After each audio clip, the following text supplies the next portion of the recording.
All right, so this week's topic is Chinese Vietnamese Americans. And as we learned earlier this semester, many of the second wave Vietnamese refugees since the 1980s were ethnic Chinese who were living in Vietnam for a long, long time and are Chinese Vietnamese. And so many are bilingual in terms of speaking Vietnamese and Chinese. And because of their ethnic heritage, Chinese Vietnamese Americans grow up,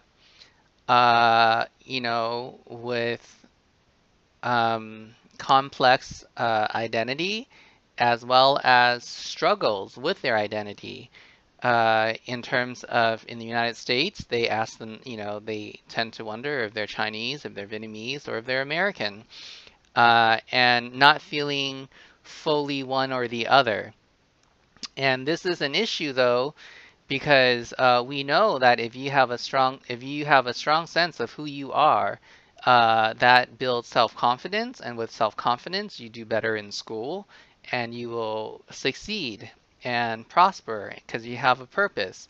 So a lack of having a strong identity and having difficulty fitting in and making friends will will translate into future academic problems and future problems related to integrating into American society.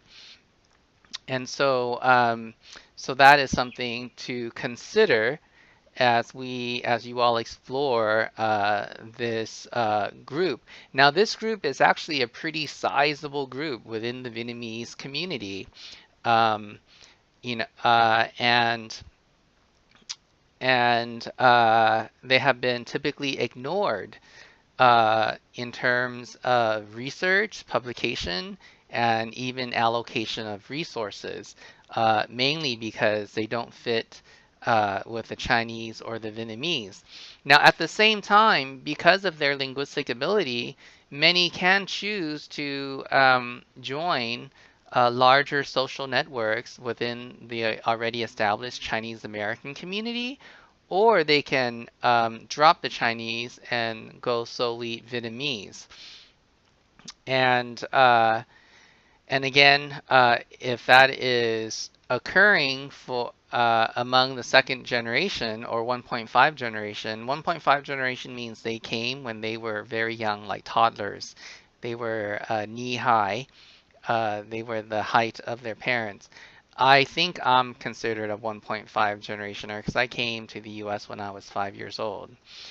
Um, that kind of flexibility to go in and out of Chinese and Vietnamese community, although a positive and asset for their parents, might be a negative for the younger generation who seeks to affirm and confirm who they are and communicate their identity that way.